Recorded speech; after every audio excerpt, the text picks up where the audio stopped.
नमो ताहि जाते भये अर्हंतादि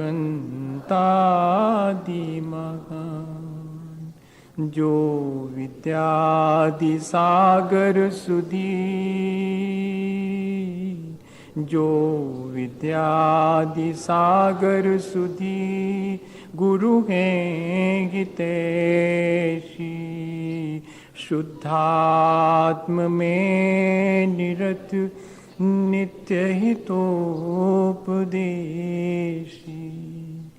वे पाप ग्रीष्म ऋतु में जल हैं सयाने।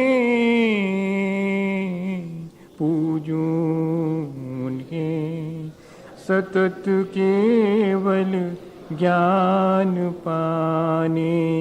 पूजूं उन्हें सतत केवल ज्ञान पाने। बोले भगवान महावीर स्वामी की, 10 लक्षण महापर्व की, आचार्य कुंद कुंद स्वामी की, आचार्य गुरुवर विद्यासागर मुनि महाराज की।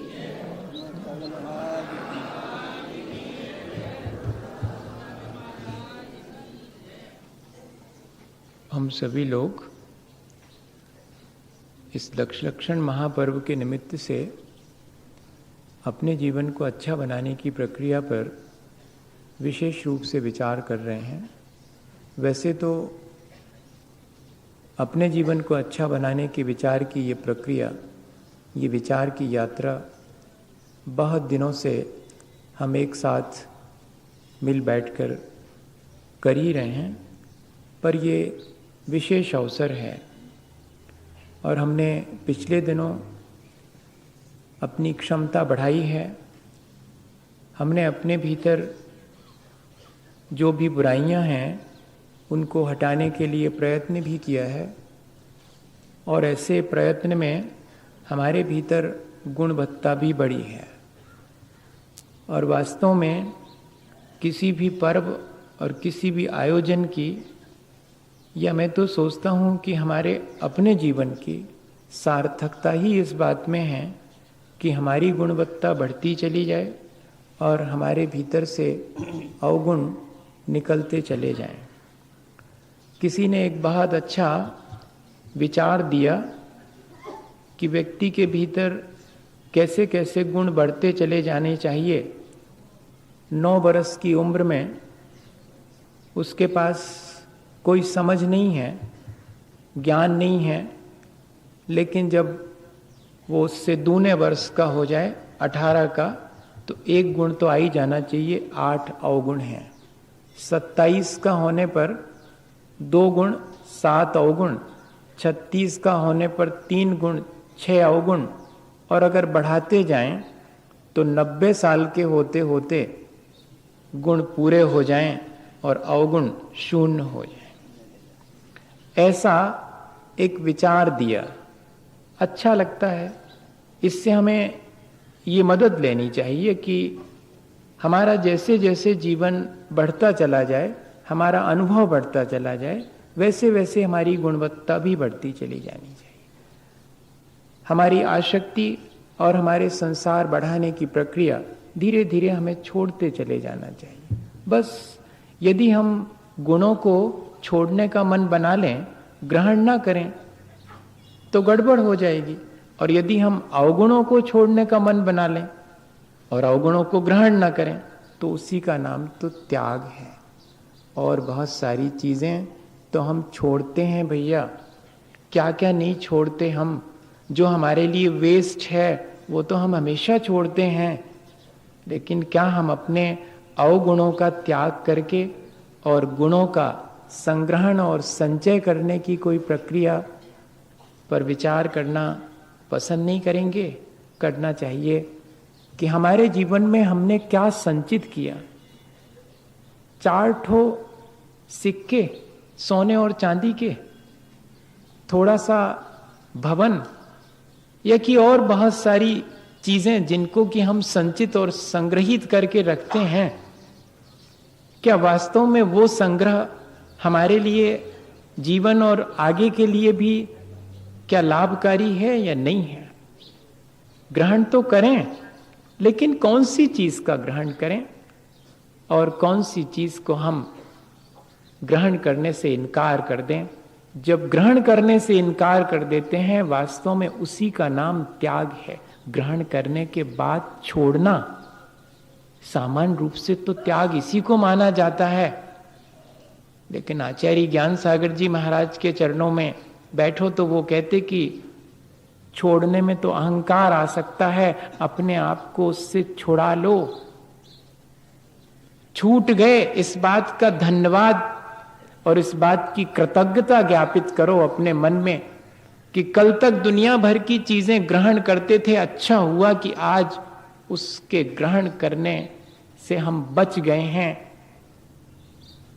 लेकिन वास्तव में उत्तम त्याग तो यही कहलाएगा कि हम ग्रहण ही ना करें, और ग्रहण अगर हमने कर लिया है तो फिर हम ध्यान रखें कि वो ग्रहण किस प्रकार का है।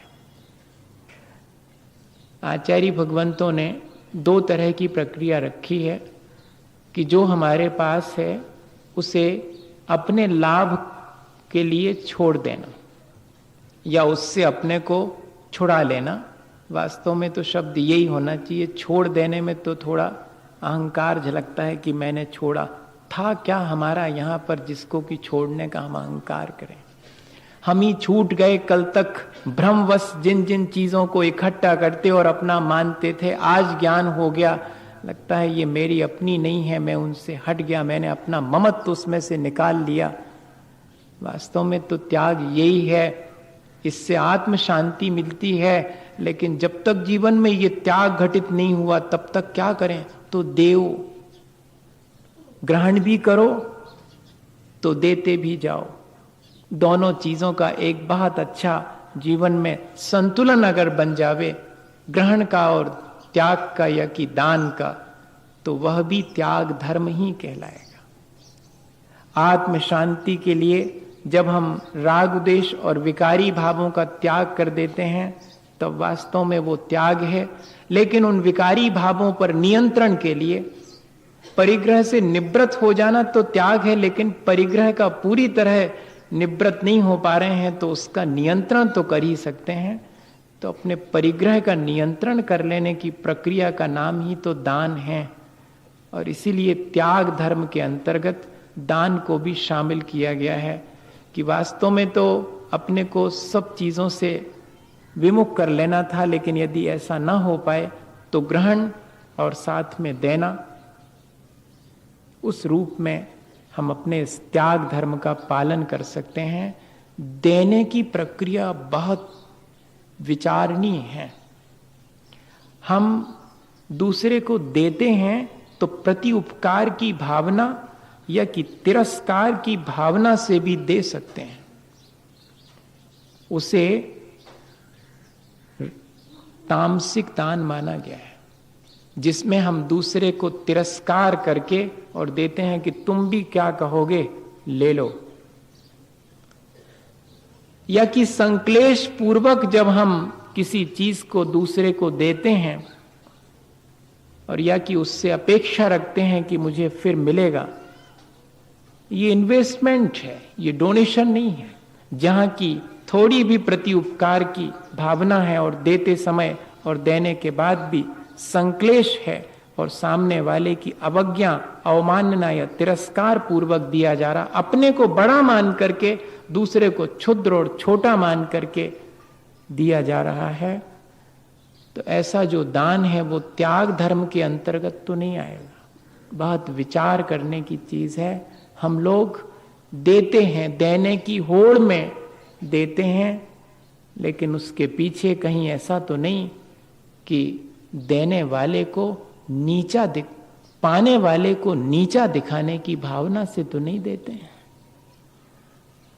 और भीतर ही भीतर कहीं देते समय अपने अहंकार को पुष्ट करने की भावना से तो नहीं देते हैं।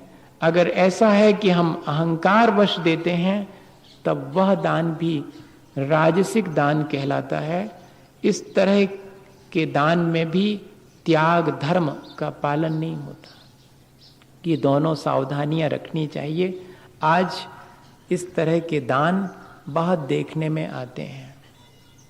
बहुत थोड़े से दान हैं जिनमें कि व्यक्ति अपना कर्तव्य मान करके और सामने वाले ने ग्रहण कर लिया ऐसे कृपा मान करके जब देता है, जब वो लेने वाले को अपने से बड़ा मानता है, तब समझना चाहिए कि वास्तव में त्याग धर्म सफल हो गया। एक आध बार जीवन में ऐसा भाव भी बनाना चाहिए। वैसे बनता तो है ऐसा भाव, कभी कभी बनता है कि जब हम ये कृपा मानते हैं कि आपने हमारा कुछ स्वीकार कर लिया, आप यदि लेने से इनकार कर देते तो मेरे पास देने के लिए तो बहुत कुछ है, पर मेरा देना सार्थक आपने कर दिया है क्योंकि आपने ले लिया है। विनोबा ने लिखा कि किसी को अगर भूख नहीं लगती तो हम तो कभी अतिथि सत्कार ही नहीं कर पाते। बहुत अच्छा हुआ कि जो आपको भूख लगी इसलिए हमें अतिथि सत्कार का अवसर मिला। ऐसे अत्यंत कृतज्ञता के भाव से जो दान दिया जाता है वही त्याग धर्म के अंतर्गत आता है। आचार्य महाराज से एक बार सन 80 में लोगों ने कहा कि महाराज कभी कभी तो आपको भी जो है लोगों के सामने हाथ आगे करना पड़ता है और आपका हाथ नीचे रहता है और देने वाले का हाथ ऊपर रहता है। तब आचार्य महाराज ने बड़ा बढ़िया हंस करके जवाब दिया था कि भले ही देने वाले का हाथ ऊंचा रहे, लेकिन देखो कांपता कौन सा रहता है, नीचे वाला कि ऊपर वाला? ऊपर वाला कांपता रहता कि अगर बंद कर लिया तो क्या कर लेंगे, रखे रहो अपने पास, नहीं ले रहे। लेने वाला वहां पर बड़ा है। ऐसे सम्मान की भावना से जैसे मुनि जनों को हम दान देते हैं कि आपने ले लिया, हम पर कृपा कर दी, आप नहीं लेते तो हम क्या कर लेते, ऐसे ही दान की हमारे यहाँ पर परंपरा रही। ऐसे दान तीर्थ की स्थापना सबसे पहले अपन लोग आदिनाथ भगवान के समय में जो राजा हुए हैं श्रेयांश और सोम, उनके भाई, उन दोनों ने शुरुआत की थी। वही त्याग धर्म है वास्तव, जिस त्याग के पीछे हमारे मन में और आह्लाद है। दान देय मन हरक विषय के, जिसमें कि हम आह्लादित होते हैं, फिर हम दान देते हैं। एक बार नदी और तालाब के बीच में इस तरह की चर्चा छिड़ी थी। तालाब ने कहा कि तू एक दिन खाली हो जाएगी, हमेशा देती रहती, उधर जा जा करके समुद्र में अपना सारा पानी देती चली जाती, खाली हो जाएगी एक दिन जरूर। अब लॉजिक तो बिल्कुल ठीक था कि देते चले जा रहे हैं तो खाली हो जाएंगे। नदी ने कहा कि नहीं, मुझे तो दिए बिना चैन ही नहीं, मेरा तो होना ही व्यर्थ हो जाएगा अगर मैं बहना छोड़ दूं और अपना जल और समुद्र में ना डालने जाऊं। मेरी यात्रा ही शुरू होती है समुद्र तक जाने के लिए। तालाब ने बहुत आर्गुमेंट दिए, लेकिन नदी चुपचाप अपना काम करती रही। सारा पानी जितना आता सब समुद्र में जाकर के भेज देती। और जब गर्मी पड़ी तो नदी की धारा भले ही पतली हो गई पर सूखी नहीं, पर तालाब तो सूख गया। जिसने कभी किसी को नहीं दिया उसे तो हमेशा भरा ही रहना चाहिए। देने वाले को रिक्त हो जाना चाहिए, लेकिन देखने में तो उल्टा ही आता है कि देते चले जाते हैं और भरते चले जाते हैं। वास्तव में जो देता है वो ही भरता है। जो ग्रहण करता है और विसर्जन नहीं करता है, उसका ग्रहण उसके लिए ही ग्रसित कर लेता है, उसे ही नष्ट कर देता है। हम थोड़ा सा विचार करें कि हम दें तो कितना दें और ग्रहण करें तो कितना ग्रहण करें। इस पर थोड़ा सा विचार करें। ग्रहण और त्याग का एक अच्छा संतुलन यदि हम बना लें तो त्याग धर्म सार्थक होगा। विनोबा कहा करते थे कि H2O, 2 हाइड्रोजन 1 ऑक्सीजन, 2 ग्रहण तो 1 त्याग। ऐसा फॉर्मूला बना लें जैसा H2O का फॉर्मूला है कि ग्रहण 2 तो त्याग 1। वैसे सबसे श्रेष्ठ त्याग वही माना जाता है जिसमें कि सबसे टॉप पर रखा है कि 50-50 वाला मामला है। जितना कमाएंगे 50% अपने लिए, 50% डोनेशन। फिर सेकंड नंबर रखा है कि 25% डोनेशन, और थर्ड नंबर पर रखा है मिनिमम 10% डोनेशन। आचार्यों ने स्वयं ही इस तरह से हमारे त्याग की सीमा निर्धारित करी है कि हम ग्रहण जितना करें उसका कितना भाग हम छोड़ें भी, कितना ग्रहण और कितना त्याग। एक संतुलन हमारे मन, जिससे संक्लेश ना हो, जिससे अहंकार जागृत ना हो, अपना कर्तव्य मान करके हम दें। बीज राग फल भोग वे, ज्यों किसान जगमाई। पहले नंबर का पॉइंट है कि हम ग्रहण कितना करें जिससे कि हमारे लिए आगे का, हम ग्रहण या कि भोग कितना करें जिससे कि आगे के लिए हमारा कुछ सुरक्षित रहे।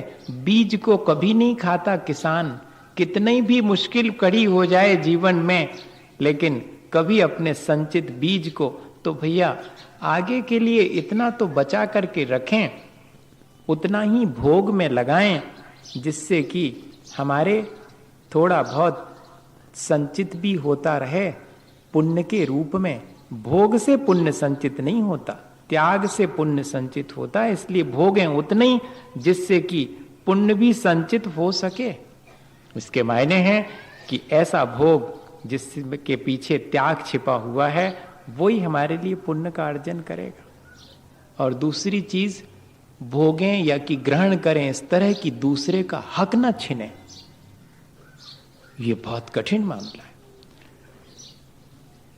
लाखों रुपया अपने पास रख करके और 10-20 हजार दे देने में इतना अहंकार हमारे भीतर आता है कि देखा हम कितने बड़े दानपति।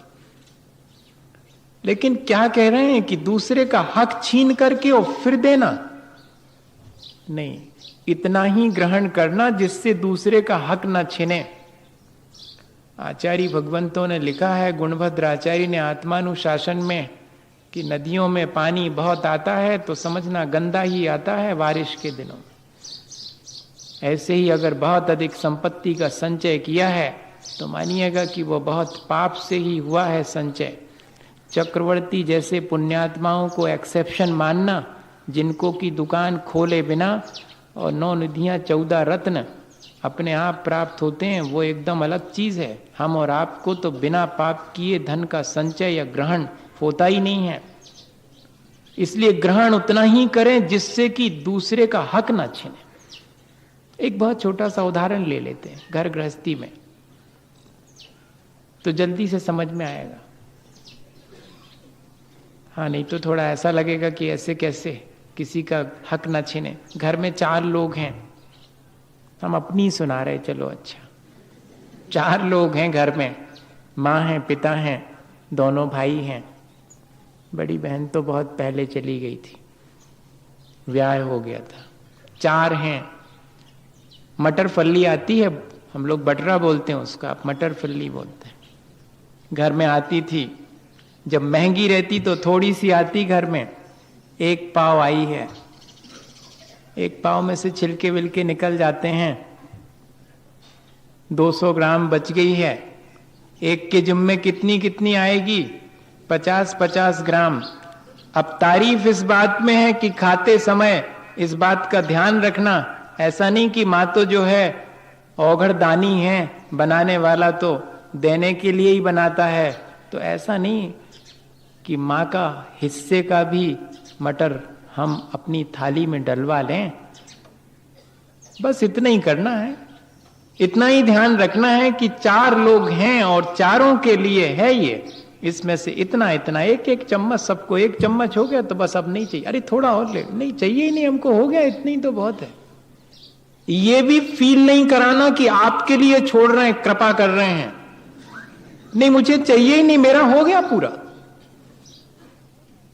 क्या इस तरह की कोई फीलिंग अपने भीतर आती है, तब मानिएगा कि हमने जो ग्रहण किया है वो वास्तव में दूसरे को बिना कष्ट, और क्षति पहुंचाए बिना किसी दूसरे का हक छीने हमने ग्रहण किया। अगर हम ग्रहण करना भी सीख लें तो हमारा त्याग सार्थक हो जाएगा। अनाप शनाप तरीके से ग्रहण करते रहना और फिर बाद में कहना कि ये थोड़ा सा त्याग कर दिया, वो त्याग धर्म में शामिल नहीं होगा। ये ध्यान रखें। जिसने ग्रहण ही ऐसा किया है जिससे किसी दूसरे को क्षति नहीं पहुंची, किसी का हक नहीं छीना। और तीसरे नंबर पर कहते हैं कि ग्रहण कब तक करें? जब तक कि त्याग कर सकें तभी तक ग्रहण करें। अभी एक दिन कुछ लोगों ने नियम लिया, बहुत अच्छा लगा। उन्होंने कहा, महाराज अगर कोई एक नई चीज ग्रहण करेंगे तो पहले एक निकाल देंगे। दूसरों ने कहा कि ठीक है, ऐसा हम कर तो सकते, पर 2 ग्रहण करेंगे तो एक निकालेंगे जरूर। इतना भी ठीक है। अगर 2 चीजें घर में लाएंगे तो एक निकालेंगे जरूर, तब 2 चीजें घर में लाएंगे। और दूसरा कह रहा है कि नहीं, एक चीज भी अब घर में ज्यादा आएगी तो एक पुरानी वाली निकाल दूंगा। मैं पहले ग्रहण करने से पहले त्याग कर दूंगा। तो ग्रहण कब तक? जब तक कि मैं त्याग करूं तभी तक ग्रहण करूं। जितना ग्रहण करूं उतना ही त्यागूं। ठीक है, अगर बन जाए तो, नहीं तो थोड़ा बहुत तो त्यागूं अगर ग्रहण कर भी रहा हूं। ऐसा हम ध्यान में रखें। और तीसरे नंबर पर, चौथे नंबर पर एक पॉइंट और था कि ग्रहण करें या नहीं करें।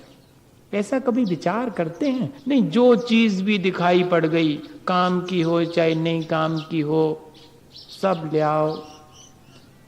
ऐसा नहीं। ग्रहण करें या नहीं करें, इस बात का भी हम विचार अपने मन में रखें कि ये चीज मेरे लिए कल्याणकारी है या नहीं है। इससे मेरा हित सधेगा कि नहीं सधेगा, इससे दूसरे का भी कोई लाभ होगा कि नहीं होगा। अगर ग्रहण करते समय इस बात का हम ध्यान रखें तो शायद हमारा त्याग भी सार्थक होगा। वैसे तो लिखा यह है कि दूसरे को दें भी तो ऐसा कि जिससे कि उसका कल्याण हो, खुद भी ग्रहण करें तो ऐसा जिससे कि अपना कल्याण हो, तब त्याग धर्म घटित होता है। दूसरे के काम में ना आए ऐसी चीज दे देते हैं और अपने काम में ना आए ऐसी चीज अपने घर में रखे रहते हैं। बहुत सी चीजें रखी होंगी घर में जो हमारे काम नहीं आती। आज जाकर के जरा देखना तो, कितनी सारी चीजें रखी होंगी, कभी काम में नहीं आई। पिताजी के जमाने से रखी हैं, बेटों के काम नहीं आई, लेकिन रखी हैं कोने में। दूसरे के काम आ सकती हैं, पर द्यों कैसे? ग्रहण तो कर लिया, अब काम में नहीं आती है जो चीज। ग्रहण तो किया था जब तब काम में आती थी, लेकिन देख रहे हैं कि उसके ग्रहण में कर लेने के बाद भी अब काम में नहीं आ रही, दूसरे के काम आ सकती है तो उसे दे दें। ऐसा होना चाहिए, तब तो हमारा त्याग धर्म सार्थक होगा। एक छोटा सा उदाहरण है। एक बाबा जी एक राजा को एक फल देने रोज जाते थे और राजा को वो फल 1-2 दिन तो राजा ने बड़े इंटरेस्ट से, बड़े उत्साह से लिया। फिर जब बाबा जी रोज देने जाने लगे तो उतना इंटरेस्ट नहीं लिया और मंत्री को दे देते थे कि रखाओ वहां पर। अब बाबा जी ने दिया है तो ठीक। बाबा जी से मतलब हमारा सज्जन से मतलब है। बाबा जी तो ऐसा बोल देते हैं कि बाबा जी मतलब आप महाराज जी नहीं समझना। बाबा जी सज्जन पुरुष थे। वो राजा को सलाह देना चाहते थे असल में, और रोज एक आम उनको भेंट करने जाते थे। मंत्री को दे देते तो मंत्री, राजा से भी होशियार होते हैं मंत्री वैसे, इसलिए वो मंत्री कहलाते। मंत्रणा और बहुत अच्छे सलाहकार होते हैं, वही मंत्री बनाए जाते हैं जो आड़े समय पर भी हमें अच्छी सलाह दे। तो मंत्री जी ने उसे फेंका नहीं, ना उपयोग में लिया, एक कमरे में रखते जाते थे। एक दिन की बात की 6 महीने हो गए, रोज एक दिन भी अंतराल नहीं हुआ और रोज जो है आम भेंट में आ रहा है।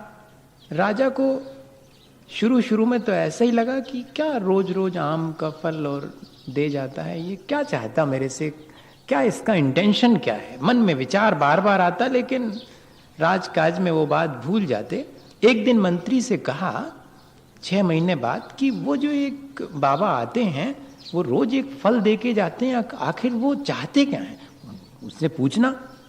तो पूछा मंत्री ने कि आप चाहते क्या हैं? मैं कुछ नहीं चाहता, मैं तो सिर्फ मेरा कर्तव्य मानता हूं कि राजा साहब को कोई ना कोई भेंट देनी चाहिए, मैं तो भेंट देता हूं। राजा ने कहा कि ऐसा हो नहीं सकता, कोई ना कोई बात होनी चाहिए। उन फलों का क्या किया मंत्री? वो तो फेंक दिए होंगे शायद। नहीं महाराज, फेंके नहीं, बाबा दे के जाता है तो कोई ना कोई विशेषता होनी चाहिए, इसलिए सब हमने रखवा लिए थे एक कमरे में, चलें अपन देखें। तो जाकर के देखा तो वो तो सब आम गल गए थे, फट करके और खराब होकर के, जैसा भी उनमें होना था। लेकिन उतना सारा ढेर था, उसमें से कुछ आम ऐसे माने गल करके और नीचे ऐसे बिखर गए थे, जो नीचे नीचे थे वो दब गए थे सब। उसमें से देखा तो जगह जगह से कुछ चमकदार सा दिखाई पड़ा। देखा तो एक एक हीरा हर एक में से चमक रहा है। अरे ये ऑर्डिनरी आम नहीं थे मतलब। अब बाबा जी आए तो राजा ने कहा कि आप मुझे रोज आम भेंट में देते हैं, आप मुझे क्या समझाना चाहते हैं? उन आमों में से तो हमने देखा कि हीरे निकलते हैं। महाराज, आज देखा आपने, मेरा देना सार्थक हो गया। मैंने तो सिर्फ आपको पहले दिन से ही यही बताना चाहा था कि ये कितना ही सड़गल जाएगा, लेकिन इसके भीतर का हीरा बहुत चमकदार है, इस बात को आप ध्यान में रखना। मैंने तो ये मैसेज देना चाहता। दान भी दिया, भेंट भी दी, उपहार भी दिया, तब भी कैसा दिया जिससे कि दूसरे को और एक संदेश मिल जाए। हम लोग संदेश ले नहीं पाते हैं क्योंकि देने वाला दान के साथ अहंकार कर लेता है। हमें कृतज्ञता पूर्वक अगर कोई देता है तो उससे संदेश तो तुरंत मिल जाता है कि देखो ये व्यक्ति देने के बाद भी इतना विनम्र, अपना सब कुछ देता चला जा रहा है, हमें क्या संदेश देना चाहता है? हमें यही संदेश देना चाहता कि तुम्हारे पास जो अतिरिक्त हो, दूसरे के काम आता हो, उसे हमेशा देते चले जाना। देने वाला यही तो संदेश दे रहा है। गंग कवि और रहीम खान खाना थे। रहीम खान खाना जो है कवियों के बड़े प्रशंसक थे। तो एक बार जो है एक कवि जो गंग कवि थे, उनने 2 लाइनें लिख करके भेजी कि वो देखिएगा, लाइन का अर्थ तो याद है लेकिन लाइन एकदम विस्मरण हो गई। क्या हुआ था कि नहीं, ऐसा इसलिए भूल गया मैं। ऐसा हुआ कि गंग कवि के कवित्व से प्रसन्न होकर के और जो रहीम खान खाना थे, उन्होंने रातों रात उनके यहाँ पर और बैलगाड़ियों में भर करके असरफियां भेजी। तो गंग कवि बड़े चकित हुए कि रात में तो चोर आते हैं लेकिन रात में कोई देने आवे। कहां सीखी नवाबजू ऐसी दैनी देन, आपने ऐसा देना कहां सीखा? ऐसा कुछ कवित्व बना करके और उनके लिए लिखा कि लोग तो जो है बता बता करके देखते हैं, आप जैसा हमने देना वाला नहीं देखा। तब फिर रहीम खान खाना ने भी क्या लिख करके भेजा था उन कवि को, वो बड़ा मार्मिक है कि देनहार को और है, भेजत है दिन रैन, और लोग भरम मुंह पे करें, ताते नीचे नैन। देने वाला तो कोई और है, मैं ये अहंकार कैसे करूं कि मैंने दिया है। इसलिए जब लोग ये कहते हैं कि मैंने दिया तो मेरी दृष्टि झुक जाती है, मेरा मन और शर्मिंदगी का अनुभव करता है। अभी तो हम दे करके बड़ी अकड़ का अनुभव करते हैं कि मैंने दिया, और देना उस दिन सार्थक हो जाएगा जिस दिन दिया और सिर नीचे झुक गया कि लोग ये ना समझें कि मैंने दिया। मैंने तो दिया क्या, मैंने तो अपना बोझा हल्का कर लिया। मेरे पास तो इतना सारा था जो मुझे मुश्किल में डाले हुए था। अच्छा हुआ कि थोड़ा सा दूसरे ने भी हमारा हिस्सा लेकर के हमारा बोझा कम कर दिया। ऐसा हमारे भीतर अगर त्याग के समय भावना आवे तो वास्तव में वो त्याग धर्म है। त्याग हमेशा आसक्ति को घटाने के लिए किया जाता है, पहली चीज। और त्याग का महत्व है कि हमारे मन को बड़ा संतोष मिलता है। आसक्ति घटती है और मन को बड़ा संतोष मिलता, और इतने ही नहीं, हमें पद प्रतिष्ठा अपने आप मिलती है, हमें उसकी चाहने की आवश्यकता नहीं कर देते हैं उसके बारे में फिर आसक्ति नहीं होती। अगर आसक्ति होती है तो समझना कि वो त्याग नहीं है। क्या हुआ, हम लोग आचार्य महाराज के साथ चले जा रहे थे, हमने शायद ये घटना सुनाई कि नहीं मुझे ध्यान नहीं है, आपके यहाँ अलग अलग कॉलोनीज़ में जाकर के, और हाँ सुनाई हो तो सुनाई भी हो सकती, क्योंकि कंटिन्यूएशन में ध्यान में तो रहता है पर ऐसे अट्रेंडम में ध्यान में नहीं रह पाता। फिर भी अपन फिर से रिपीट हो जाएगी तो कोई बात नहीं, शॉर्ट में कर देता हूँ कि एक जगह रुकाया गया बंडा में, तो वहाँ पर ठंड के दिन थे और दरवाजे तो टूटे थे और खिड़कियों में कांच नहीं थे और खप्पर के ऊपर की छत थी, तो हवा के लिए बहुत आने की गुंजाइश थी। और 10 बजे रात के बाद जो है तेज़ी से जब ठंड बढ़ी, और उस समय हम लोगों को एक एक चटाई नीचे, पाटा तो हमने आपसे कहा ही था कि अकेले आचार्य महाराज को पाटा पर बिठाल देते थे, बाकी सब नीचे ही बैठते थे ज़मीन में अपनी चटाई बिछा के, और उसी चटाई को ओढ़ना पड़ता था। आधी बिछा लो आधी ओढ़ लो, इस तरह की प्रक्रिया। घास लेने की परंपरा आचार्य महाराज ने हम लोगों को नहीं डाली कि नहीं अभी तुम लोग सब नौजवान हो इसलिए घास की आवश्यकता नहीं है, नहीं तो फिर थोड़ा सा उसमें आराम हो जाता है अपेक्षाकृत। तो अब क्या करें, अब लेटें तो चटाई ओढ़ें तो उधर नीचे से हवा और इधर सिर की तरफ से हवा, आप कैसे करेंगे, चटाई ओढ़ेंगे भी। अब कुछ समझ में नहीं आया, 12-1 बजे, अब एक दूसरे को देख रहे हैं कि कौन क्या करता है सब। तो यही हुआ कि एक महाराज जी ने बैठे आराम से और चटाई लपेट करके बैठ गए, ऐसे गुड़मुड़ होकर के चटाई लपेट ली। कम से कम नीचे से हवा तो नहीं आएगी, अब ऊपर से ही आएगी, सहन करेंगे। रात भर जो है बैठे बैठे सबने भी वैसे ही किया, सबने लपेट ली और बैठे रहे आराम से। अब सवेरे भक्ति के समय वही वैसे ही कि अपन को तो उतनी साधना नहीं रहती है, तो चेहरे पर उतनी प्रसन्नता नहीं रहती ऐसी मुसीबत आने पर। मुसीबत आने पर चेहरे की प्रसन्नता बनी रहे तब बात अलग है, नहीं तो चेहरे पर म्लानता आ जाती है। आचार्य महाराज की विशेषता है कि उनकी चेहरे की मुस्कुराहट तमाम मुसीबतों के बाद भी ज्यों की त्यों बनी रहती, तो वो ज्यों की त्यों बनी थी। और मुस्कुराते हुए भक्ति के समय आचार्य श्री ने कहा कि क्यों कैसी रही रात में ठंड, बहुत ठंड थी। सबने, हमने कहा बहुत ठंड थी, तो क्या ख्याल आया, अब बड़ी कठिन परीक्षा, क्या ख्याल आया, किस चीज का ख्याल आया। तो मैंने बहुत स्पष्ट उससे मैंने कहा महाराज जी बस ऐसे ही लग रहा था कि नीचे बिछाने के लिए एक ठो चटाई और ओढ़ती तो जरा एक अच्छे से ओढ़ करके सो जाते। बोले बहुत अच्छा बहुत अच्छा, कम से कम छोड़ी हुई रजाई और गद्दे का याद तो नहीं आया, एक चटाई का ही स्मरण आया। त्याग सार्थक हो गया। त्याग करने के बाद अगर उस चीज के प्रति आसक्ति जागृत हो जावे तो वो हमारे त्यागी हुई वस्तु को और त्याग को नष्ट कर देती। ये सावधानी आवश्यक है कि जितनी अनासक्ति उतना ही त्याग, और या फिर त्याग कर दिया है अगर तो फिर धीरे धीरे आसक्ति भी घटनी चाहिए। कई बार ऐसा भी होता है कि हम त्याग कर देते हैं, बाद में आसक्ति हटती है, या कि आसक्ति कम हो जाने पर त्याग होता है। दोनों ही चीजें सावधानी रखने की हैं।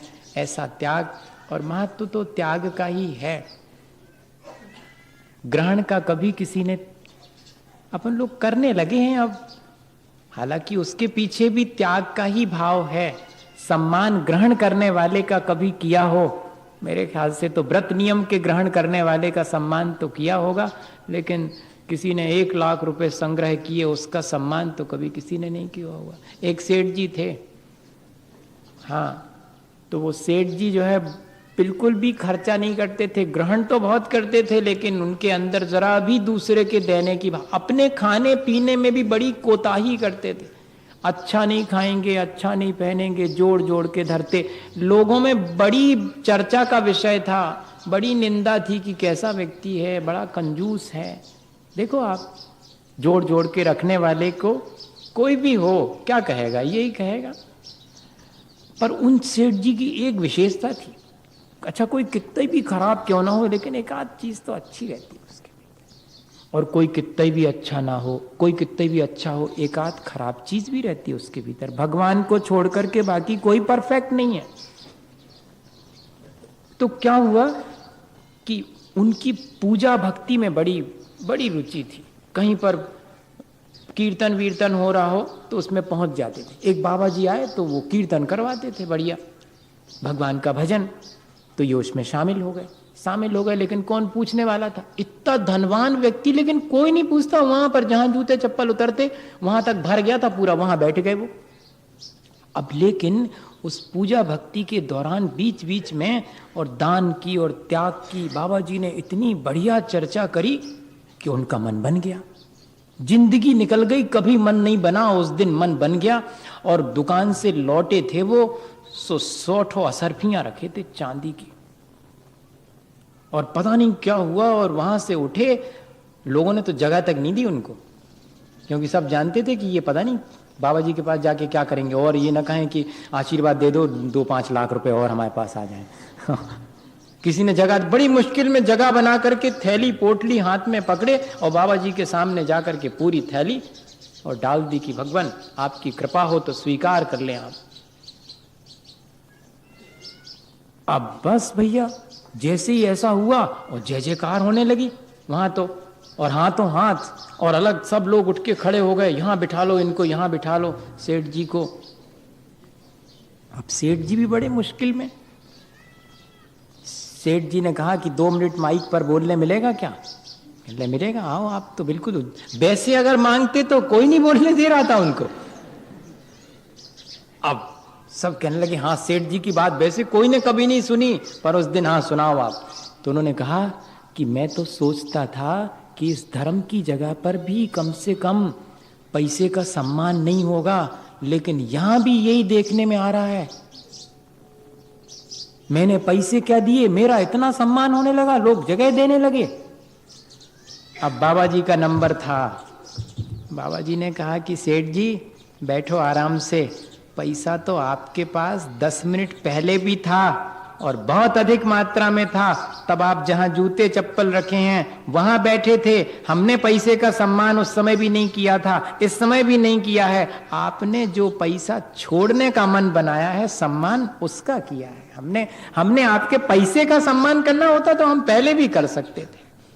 हमारे यहाँ पर हमेशा जब भी सम्मान की प्रक्रिया रखी गई तो त्याग की ही रखी गई, और त्याग ऐसा त्याग जिसमें न संक्लेश है, न अहंकार है, बल्कि कृतज्ञता है कि सचमुच मेरा इकट्ठा करना सार्थक हो गया कि किसी दूसरे ने उसे स्वीकार कर लिया। इस तरह की कृतज्ञता के भाव से अगर हम त्याग करते हैं तो हमारा मन अत्यंत पवित्र होता है, जीवन उज्जवल होता है, ऊंचा उठता है। हम यही तो चाहते हैं कि हमारा जीवन उज्जवल हो, हमारा मन निर्मल हो, और हम धीरे धीरे अपने जीवन को ऊंचा उठाते जाएं। इस प्रक्रिया को अपने जीवन में अपना के हम अपने जीवन को ऊंचा उठा सकते हैं। इसी भावना के साथ बोले आचार्य गुरुवर विद्यासागर मुनि महाराज की।